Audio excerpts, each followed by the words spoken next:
niitiin Naasir Aanoolee Sabaangaali hin beeknu yesiidhu isaayyuu hin beeknu diqaalannu har'a dhufee kaleessa haadha asliin dhiisne haadha xiyyan dhiisne haadha namaa arrabsutu waan gaarii ta'e immoo ana arrabsee niitii xiyyan dhiisne kanatu gaarii saba diqaala niitii isiyaatu hin beeknu baqasiin dhufte diqaala asli eenyu Aanooleellee eenyu hattuu qoshashaa niitii Baangaaliidha hin beeku arsi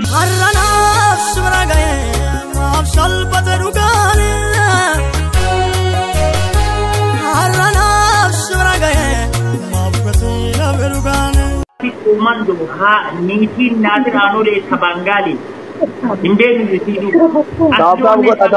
isaayyuu hin beeknu diqaalannu niitiin isaallee hin beeknu nuti jechuudha warri isin hoogganuu qabu orijinaalii ta'uu qaba haati isaa ka arsii taate abbaan isaa arsii ka ta'e kaka kiyyaa kanatu isin hoogganuu qaba malee diqaalaan bakkuma argitetti luka ol banaa deemtu tuni ilmaan arsii komando hoogganuu dandeetti yaada kanarra kennan Naasir Aanoolee diqaal bashitanya asli roonee saba diqaala niitii isiyaatu hin beeknu baqasiin dhufte diqaala asli eenyu Aanooleellee eenyu hattuu qoshashaa niitii Baangaaliidha hin beeku arsii bakka bu'uu danda'a ilmaan si komando mataan keessa maa cufaa ta'aa jiru an waggaa jaha gaafa asirraa isinirraa dubbadhu gaafa isin naan loltan tole kan jedhu ammaa isin nama takkatti dhaa tole hin jedhu saree nyaachisaa jechuudha ana filachuu qabdanii anatu mata duree ilmaan si komando ta'uu qaba dhugaa jaalattanillee jibbitanii jechuudha anatu ganama galgala akka ilmoo qomaata warra ofitti salphattanii fakkaatanii jiraatan hundi arsii bakka bu'uu dandeettan yoo Naasir Aanoolee qoshashaan niitii isaatu hin beeknu yoo yaa shamarr kafuuni hordoftoonni Saaroon Entertainment biyya keessaa fi biyya alaa nageenyi koo kan jaalalaa isiniif baay'eetu jecha baay'ee waan fokkataa fi waan jibbisiisaa akkasumallee namoonni yeroo tokko jalqaba gaafati seenaa xuraa'aa keessatti golfutu baay'een isaanii akka waan sii gaddanii si fakkaatu jechuudha. Gaafati xuraa'aa sana keessaa kaatee jechuudha yookiis immoo waan jibbisiisaa keessaa kaatee gara biraatti yookiis immoo gara jijjiirama tokkoo fi milkaa'ina guddaa tokko keessa geesse immoo dhoqqee isa kaleessaa sana sitti dibuu barbaadu jechuudha. Isaan maqaa kaleessaatiin si waamuu barbaadu jechuudha. Kaleessa maqaan koo baachuu yoo ta'e har'a yoo maqaan koo immoo ibsituu yoo ta'e har'a immoo maqaa koo isa har'aa osoo hin taane yookiis immoo isa har'a keessa jiru osoo hin taane isa kaleessaa sitti dibuu barbaadu jechuudha. Kun immoo waan jibbisiisaadha jechuudha. Maaliif gaafa namni tokko kufee kufaatii sana keessaa akka bahuu fi tooftaa yookiis immoo akkas ta'uu ta'e jedhamee yookiis immoo gaddamus jechuudha. Yeroo namni tokko milkaa'us akkasumallee iddoo biraa yookiin jijjiiramee kan biraa ta'us gammaduu waan jiru jechuudha. Yoo namummaa dhugaan namarra jiraate jechuudha. Sababiin isaayyuu maaliif isin jechuu barbaachisa itti fakkaate Naasir Aanoolee jechuudha. Dhugaa nama dinqisiifadhu keessaa kallattii kanaatiin jechuudha. Isa nama tokko jechuudha. Maaliif oduu namaa fi oduu isaa yeroo inni osoo inni gaariin dhaabbatiin dursallee jechuudha. Ittiin mormamaan ture jechuudha. Sana booddee gadi ba'ee deebii kenne jechuudha. Deebii quubsaa kenne jechuudha. Akka oduu namaafillee bakka hin qabne jechuudha. Akka waan inni hin agarree yookiis immoo akka waan inni hin beeknetti yeroo isaas akkamitti fuuta jedhameetu wacamaa ture jechuudha. Inni garuu sana ofirraa xaxxi godhee deebii gahaa gadi ba'ee kenne jechuudha. Keessa darbee jechuudha. Maaliif kaayyoo fi karoora isaa waan beekuu fi gara fuulduraatti maal akka ta'u yookiis immoo gara fuulduraatti ejjennoo isaa waan beekuuf dhiira gara quteessa waan ta'eef xaxxi godhe jechuudha. Dubbii namaa osoo hin taane kaayyoo isaa qofa irratti xiyyeeffate jechuudha. Oguma akkuma godhe sanas immoo waliin jireenya eegalanii kun ilma tokko deessee bitirti jechuudha. Namni immoo addunyaa kanatti cubbuun hojjenne yookiin hin dogoggorre hin jiru jechuudha. Nuti baay'een keenya viidiyoon qabnu malee guyyaadhaa gara guyyaatti wanta nuti goonu hedduunsaa jechuudha. Waan cigaa isaadha jechuudha. Waan kanarra nama saalfachiisudha jechuudha. Kun immoo sirriidha gooteetti raawwatteetti kalas amantii mucaaniyoos maal gootu kanarra jechuudha.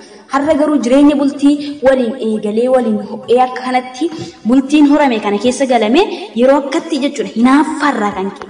Hinaaffaa anamaaf jireenya koo akkasaa ta'uu dideerraa kan ka'e yeroo akkatti arrabsamu baay'ee tokko nama gaddisiisa jechuudha. Dhugaa baay'ee tokko afaan nama qabachiisallee jechuudha. Edaa namni lafuma kaleessa gaddasaatti si arguu barbaada malee akka jijjiiramte isaa ol taatee jiraattu hin barbaadu jechuudha. Kun immoo sirrii miti dogoggora jechuudha. Viidiyoo kanatti yookiis immoo wanti kun akkas jedhamuunsaa hedduu afaan nama qabachiisa jechuudha. Haadha mana Baangalii taates dhiistes Naasiriif haadha manaadha. Kabajamtuudha. dhuguma yoo dubbanne jechuudha. Fuudhe waliin jiraachaa jiru. Ilma deesseef bultoo waliin horattee wal kabajanii eef ilaameetiin waliin jiraachaa nama jirudha jechuudha. Nutoo maaltu nu daddakal yookiis maaltu nu gate yoo qiimi bira naasirra qabne akkasumatti malee seenaa kaleessaatiin kan beeknetu jiramu gadi ba'anii sanuu haadha namaaf arrabsamu. Wanti nama dhibu keessaa immoo jechuudha. Dhimma tokko nama tokko irraa qabaatan namichuma sana arrabsaa malee haati nama kamiyyuu kabaja qabdi. Haati iddoo hin balleessinettis akkasuma iddoo hundumaatti jechuudha maaf arrabsamti. Kun jechuun namni kabaja haadha isaaf hin qabne haadha namaas kabajuu hin danda'u jechuudha.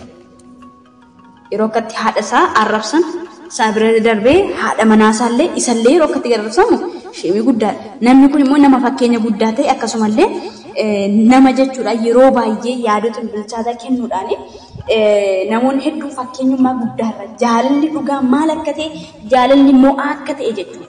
Kan nuti yeroo baay'ee kallattii garaagaraatiin dubbisnu jechuudha. Jaalalli mo'aa ta'uusaayyuu mucaa kanarraa salphaatti hubachuu dandeenya jechuudha. Jaalalaan mo'atee akkatti mana isaa geeffachuun waa tokko jechuudha. Gaafa inni gadi ba'ee maatii nama isinirratti ulfaatu namni tokko waggaa 3 arrabsamaa yoo ta'u. Sira uummanni TikTokii kun sammuu akkamii qabdan isinitti dhagamu namni tokko an waggaa 2-3 bar namni xuriin afaan irratti hin laaqatin hin jiru bar. Namni afaan Oromootii fi afaan Arabaan irratti hin baratin hin jiru bar. Sodaa isinii fakkaate. Najisni akkanaa kun yoo gadi baatee afaan ofii namarratti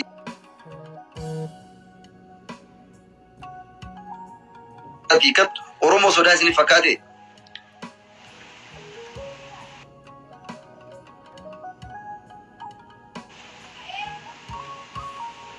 Sodaa isinii fakkaate.